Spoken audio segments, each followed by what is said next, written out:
नमस्कार साथियों। आज अपन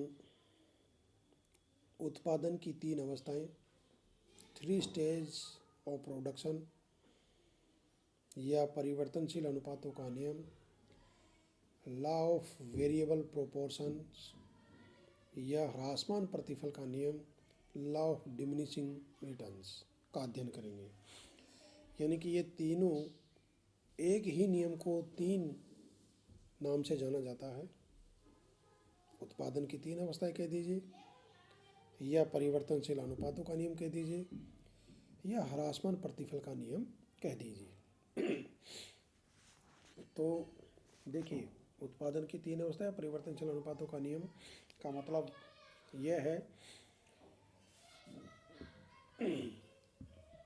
कि उत्पादन के अन्य साधनों की मात्राओं को स्थिर रखकर केवल एक साधन की मात्रा बढ़ाई जाए तो प्रारंभ में हो सकता है कि उसकी सीमांत उत्पादकता बढ़ सकती है, जिस साधन की अपन इकाइयाँ बढ़ा रहे हैं, लेकिन एक बिंदु के बाद उस साधन की उत्पादकता घटने लगती है, उसकी सीमांत उत्पादकता घटने लगती है। ये है आपका परिवर्तनशील अनुपातों का नियम। यानी कि इसमें कुछ साधन को स्थिर रखा जाता है और एक साधन की मात्रा में परिवर्तन किया जाता है, और एक साधन की मात्रा में जो परिवर्तन किया जाता है उसका ये प्रभाव होता है कि प्रारंभ में हो सकता है कि उस साधन की सीमांत उत्पादकता बढ़ सकती है, लेकिन एक बिंदु के बाद जैसे जैसे अपन साधन की मात्रा बढ़ाते हैं उत्तरोत्तर यानी कि लगातार उसकी साधन की मात्रा बढ़ाते हैं, तो एक बिंदु के बाद यानी कि परिवर्तनशील साधन की जो सीमांत उत्पत्ति है एमपीएल या एमपी, वो घटने लगती है। अब देखिए, इसकी मान्यता ही लीजिए। सबसे पहली जो मान्यता है इसकी यह है कि यह अल्पकालीन अवधारणा है, अर्थात इस नियम का संबंध अल्पकाल से है। दूसरी है, तकनीकी में किसी भी प्रकार का परिवर्तन नहीं किया जाता है, अर्थात कोई तकनीकी परिवर्तन नहीं होता है। तीसरी है कि कुछ साधन की मात्रा स्थिर रखी जाती है और केवल एक साधन यानी कि श्रम की मात्रा परिवर्तनशील मानी जाती है। अर्थात यहाँ अपन 2 साधन लेंगे, एक तो पूंजी और एक श्रम।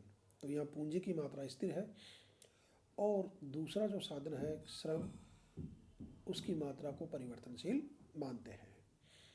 और साथ ही परिवर्तनशील साधन यानी कि श्रम की सभी इकाइयाँ समरूप होती है। अब देखिए, मार्शल का ये मानना है कि यह नियम केवल कृषि में प्रयुक्त होता है, कृषि क्षेत्र में ही प्रयुक्त होता है, परंतु बाद के जो अर्थशास्त्री आए उनका यह मानना है कि यह नियम उत्पादन के सभी क्षेत्रों में प्रयुक्त होता है।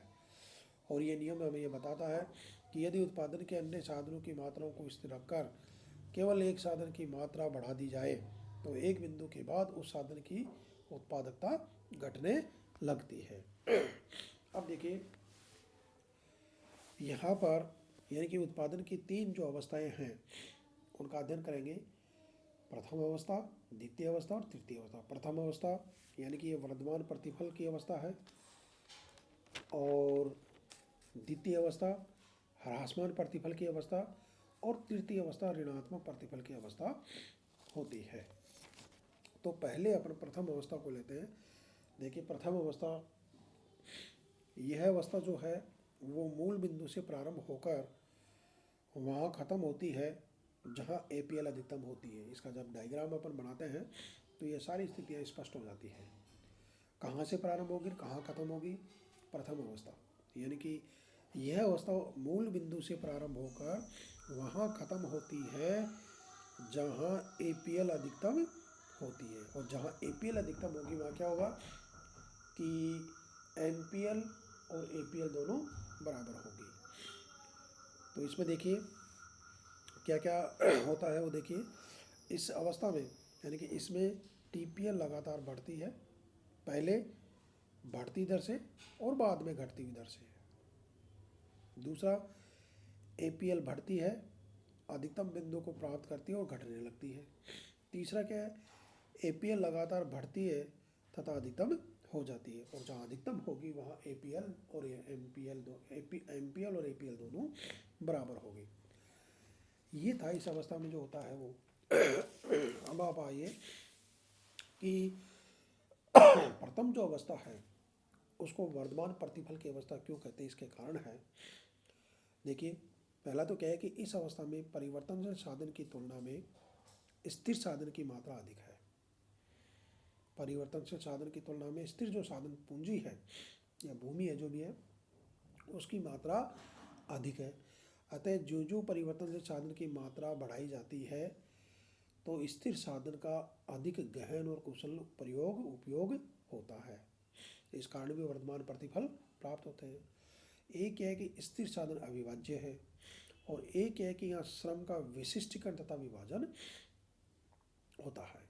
जिसका ये तात्पर्य है कि श्रम की मात्रा बढ़ाने पर श्रम वह कार्य करता है जिसमें वह अधिक कुशल होता है। इससे श्रम की उत्पादकता बढ़ जाती है और वर्तमान प्रतिफल प्राप्त होते हैं। ये थी आपकी प्रथम अवस्था। अब अगली वाली जब क्लास होगी उसमें अपन द्वितीय अवस्था का अध्ययन करेंगे और उसमें क्या क्या जो होता है, क्या क्या परिवर्तन आते हैं, वो चीज़ें भी उसमें देखेंगे।